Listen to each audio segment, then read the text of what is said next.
Thank you for taking the time to watch this episode of Life Support.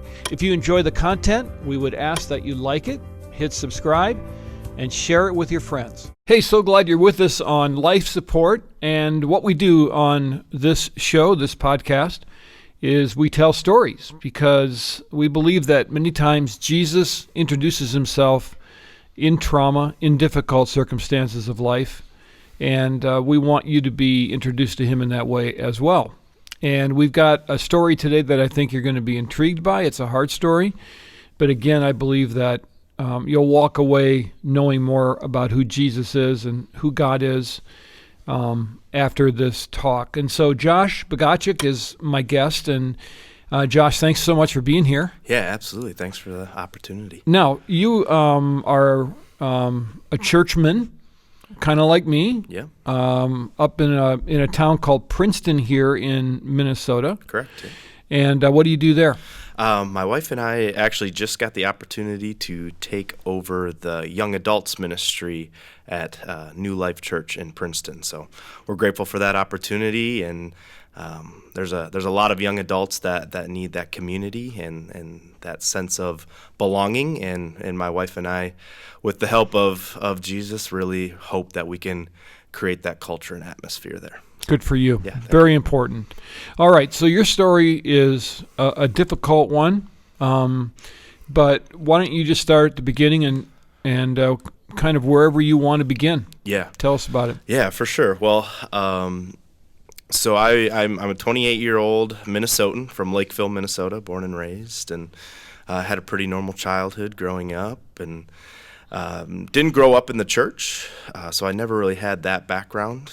And then in high school, I met a young gal who was a church goer, and always, found her intriguing and wanted to know why she was so much different than everybody else, and started to pursue a friendship and a relationship with her, and really opened to my eyes to what being a Christian actually meant. So ended up getting saved at 19 years old, and then right after that, immediately felt like I was supposed to go to North Central University in downtown Minneapolis to pursue my education and to grow my faith. Little did I know I was going to be way in over my head there. So I lasted about a year, and after that year, I didn't really know where I was supposed to go. So someone had proposed Youth with a Mission, YWAM, and I thought that sounded really interesting and cool. So I went out to Pittsburgh, Pennsylvania, and did a Youth with a Mission program out there, and did an outreach to Israel and Palestine and all over the Middle East. And it was just eye-opening for me. Like, this is truly what it means to be a follower of Christ. So kind of dove right into my relationship with Jesus, and it was pretty amazing at the time. And so I met I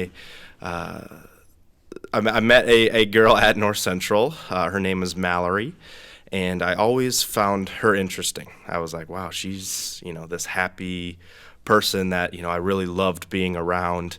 And at the time, I didn't really have myself figured out. So I kind of kept her at a distance, but I was always very interested in her. And so when I got back from Pittsburgh, I really felt the Lord was telling me to pursue her and to potentially make her my wife if she was willing. And thank the Lord she was, and we ended up getting engaged and getting married, and we actually went back out to YWAM Pittsburgh to serve as missionaries there.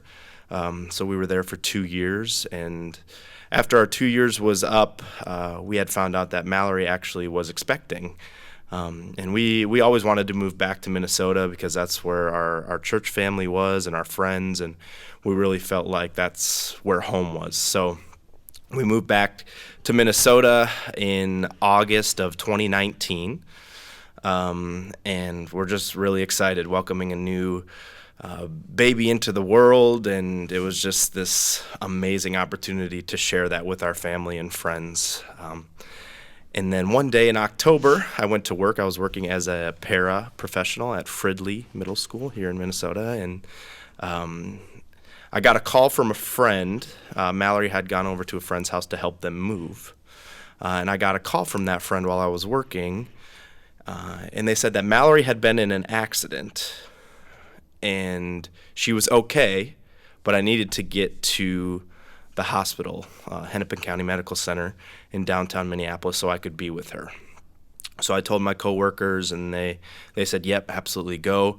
So I jumped in my car and drove there and got to the hospital, and they brought me into a waiting room. And as I was in the waiting room, I started calling some friends and family and just telling them kind of what was going on, and if they wanted to come to the hospital to be with me, that would be awesome. But also that Mallory was okay, and I'm just waiting to go back and see her. Mm-hmm. So to me, it felt like 2 hours had gone on until someone came in to talk to me. In reality, it was like 10 minutes. But I remember there was 5 doctors that came in. And when I saw that, in my mind, I had started to prepare myself that our baby didn't make it, or something happened with the baby. Right. Mm-hmm. So in my mind, I was already preparing myself. How am I going to be a husband? How am I going to be a good husband in this situation? And so these doctors came in. They had somber looks on their faces, and they sat down, and they looked at me, and they're like, Josh, we have some hard news to share with you. I was like, yeah, I believe it. I know, and I know I've already started to prepare my heart. And they're like, well, Mallory actually passed away. And in my mind, it didn't register right away. And so I didn't really say anything. I didn't really react. And then it finally clicked, and I was like, wait, what do you mean Mallory passed away? Yeah, you're there thinking she's okay. Yeah. You're worried about the baby. Yep. Mm-hmm. So yeah, all I was told was that she was okay, she was stable, and I just had to get there. So when they told me that, when they dropped that on me, I didn't know how to react. So I remember just getting up from my chair, and I just felt this.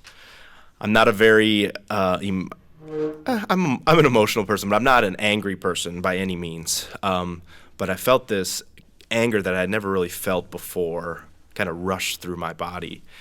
And I remember just getting up and just screaming, why, over and over and over again. And I kind of just blacked out for a second, and I just didn't really know, this is now my reality. Yeah. What do I do now? And I finally calmed down and asked the doctors, were they able to save the baby? So we had talked and decided we wanted to name our daughter Minnie, after Minnesota and Minneapolis, where we started our relationship, and so we thought Minnie was a very fitting name. So I asked them, is Minnie okay, or were you guys able to save her? And they said yes, but she's not doing very well, but she's upstairs in the natal intensive care unit, and I can go up there whenever. And by that time, there had been 15, 20 people that had gathered with me in this waiting room. And after I asked them about that, I still can't explain it, and it's hard for me to explain it to people, but I felt this overwhelming supernatural peace just come on my heart, and this anger just left my body, and I just felt this peace enter in, and I just started praying with the doctors and asking them where their relationships were with Jesus, or if they even knew the Lord. Or I still can't explain why I did that, but I remember doing that, and the doctors were so confused, and they had no idea why I was doing that, but I did. And so I'll tell you, I understand some of what you're saying, because when we were dealing with the tragedy of our son, the things you do and say necessarily aren't your own at that time, and I think the Holy Spirit begins to direct your steps in a way that is supernatural. And so many times I remember detectives looking at us saying, kind of like, who are you people? Yeah. Why are you praying with us? Right. Why do you care about us? Why are you being so gracious? And that kind of thing. And I honestly could just say, because we're Christ followers. Yeah. I had no other explanation for that. Right. And it's not that there isn't pain and deep hurt, but there's just another gear that God kind of kicks you into. Yeah. It seems. For sure. Yeah. And we thankfully got 4 days with my baby girl up in the NICU, and we had sometimes 40 people up there just gathering, and we would just worship and just sing. A lot of our Youth with a Mission friends came and joined us, and they were very musically gifted, so they led us in worship and in song, and we were able to share just 4 days of intimacy with each other that I try to cultivate in my everyday life, because people really need to experience that sense of community. And we were able to pray over the other babies that were there, and we actually saw a couple that vitals started to turn around as we were praying and as we were worshiping, and the nurses kept asking us to go and sing and go and pray and all of these different things, and it was unbelievable, and something that till this day it's just hard for me to explain what we experienced. But all this time you'd lost your wife. Yeah. So you're, I'm sure, grappling with that. Right. You're with your friends, you're worshiping, you're worried. Worried maybe isn't a good term, but you're concerned for sure about your baby. Yeah. Well, what was going on in your mind at that point about the whole situation? I mean, were you confused? Were you in shock? Yeah, absolutely. I mean, my whole life was now was just gone. You know, my wife gone. Like, she was my best friend. We did pretty much everything together. So when it happened and when I was told the news, I didn't really know what my next steps were going to be. I didn't know. It was a time for me to, grieve, but I just didn't. Yeah, I didn't know what was next. And if I didn't have my faith and my relationship with the Lord, I truly don't know what direction I would have gone in. And yeah, it rocked me to my core. But luckily I had those people around me that were always redirecting my negativity or my harsh thoughts or things that I was beating myself up about. And they're always redirecting me to, all right, there's better, there's more. Let's honor Mallory. Let's do all these different things. And for me, I was like, okay, yeah, this is what I need to do. And they still allowed me to grieve and cry and weep and all of those different things. So here you are now, and you're spending time with your baby. What happens next? We had, like I said, 4 days with her. And then they, on the fourth day, they asked us if there was no brain activity, there was only so much they could do. And they asked, I remember, I could vividly tell you where I sat, what room I sat in, who was in the room with me. We sat down with the neuro doctors and all the other nurses that were in there, and they walked me through that decision of letting our daughter Minnie go to heaven with Mom. And it was the hardest thing I had to do, but I knew it was the best thing for her and the best thing for our family going forward was that she didn't have to be in pain anymore. She didn't have to, go through all of these different tests and different things that might not or probably not will even work. So I had the opportunity to see her. I held her one last time just in the room by myself, and it's always a little emotional just thinking back to that moment. But I just got to share that time with her before they took her and healed her and let her go to heaven. So, Josh, this isn't a very long time ago.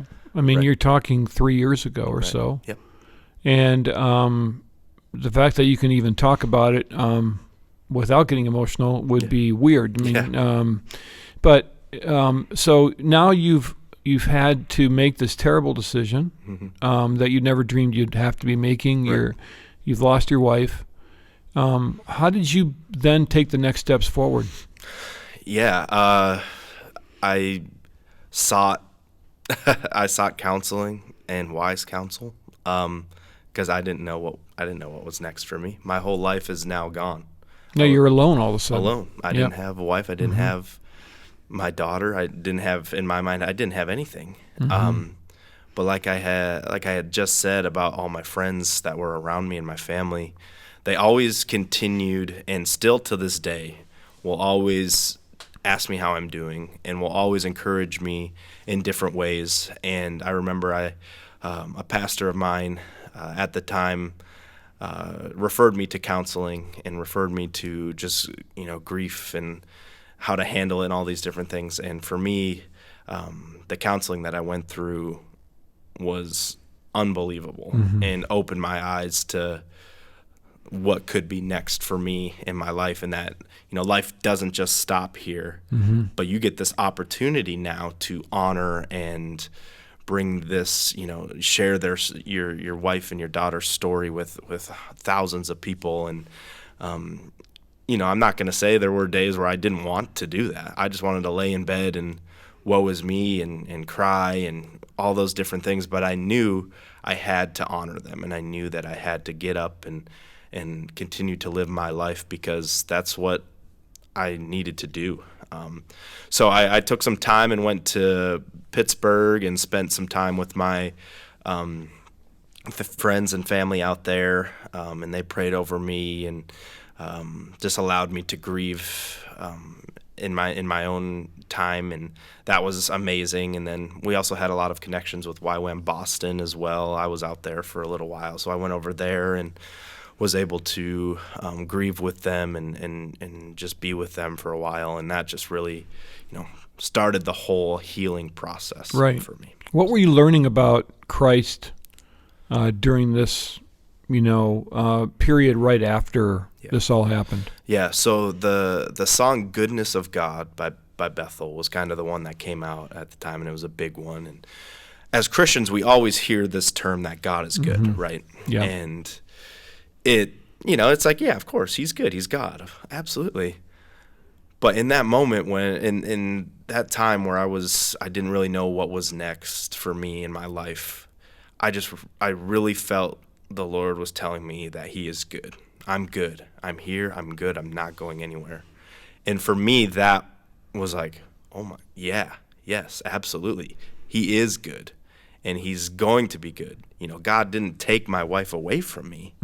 He's still here walking alongside with me, and he still wants to pursue me and wants this relationship with me. And I knew that, but at that time, he made himself known more to me than I had ever experienced before in my life. And that's why I'm still here today, and that's why I still want to share this story with whoever I can, because it truly speaks to the goodness of God. So that's probably what I learned the most about him during that time. Those are lifelong valuable lessons. Yeah. And suffering many times is a gift, and I don't know how to describe it many times. I think it's a gift that you wouldn't want anybody else to have. Right. But when you experience it, you kind of go like, yeah, I would have never known God this way. Yeah. And then that becomes the kind of anchor that you hang on. And I think of Psalm, 1 about trees being deeply rooted, and I think suffering makes your roots go really deep if you let it. Yep. But you have to let it. Absolutely.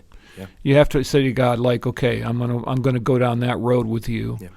Because I always, I've been through two major things. I lost a wife, and then I lost a son, and each time it was almost like you come to a fork in the road. And it's like, okay, you have a choice now. Right. Either I can go off on my own and I can just deal with this in bitterness and anger, or I can say yes to God and go down that road. And thankfully, God directed me in the right road, because I don't think I was thinking very clearly at the time when I had to make those decisions. Now, you mentioned that you and your wife are headed to Princeton. So Yes. tell me how that came about. Yeah. So after everything happened with Mallory and Minnie, I got all of the messages on Facebook and texts that we're praying for you, we're here for you, whatever you need, we're here. And I got hundreds and hundreds and hundreds of those. So it came to a point where I just couldn't respond to all of them, and I just had a copy and paste thing that I sent It's like when out. they bring you dinners and then you have to return all the pans, and Right. you have no idea who these people are. Absolutely, yeah. And not saying that I wasn't thankful Yeah. for all of that, because I was deeply, but it just got to the point where I was like, okay, yeah, thank you so much. I'll let you know. I'll reach out. And there was this woman, my wife now, who had reached out, and I don't know why, it just felt different in my heart that she reached out. She was at the time a worship pastor at a church in Green Bay, Wisconsin, and she had reached out. She had known of me from North Central, and we had some close mutual friends, but we never met each other, never really knew each other. So she just reached out saying that her church was praying for me, and if there was anything that they could do in Green Bay for me, that they're here. And of course I was just like, thank you so much. I really appreciate it. But there was just something that felt different about it. And after a little time went, she posted something on Facebook, and I just, actually it was on Instagram, and I commented and was just like, this is awesome. And we just started talking and started exploring this friendship. And I was very hesitant, as I probably should have been.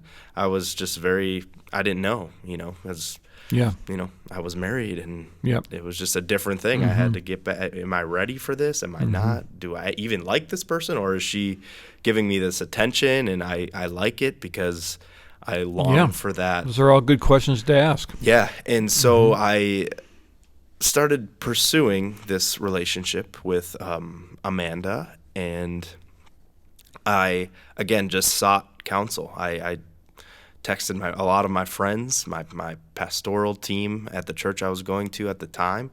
I talked to my counselor about it, and if one person would have come back and told me that this isn't right, this is too soon, you need to kind of reevaluate this, I would have. But everyone that I talked to and everyone that I had reached out to said that it feels good. They prayed for it, they prayed over it, and they said, "Wow, yeah, okay, I think this is, you're ready, and you should pursue this and see where it goes." And that's what I did, and we started dating, and it was. Amanda's an amazing woman, because the way that she handles the situations, the everyday with me, and there are still days that, I grieve and that are hard, and she's right there alongside. It takes a special woman to not be territorial and to walk into that pain with you. Absolutely. And she allowed me, and still allows me, to honor my first wife and my baby, and she honors them as well. And that's, for me, that was like, wow, okay, this is a person that truly wants to be, a part of this and a part of my story. And we've been married for almost 2 years.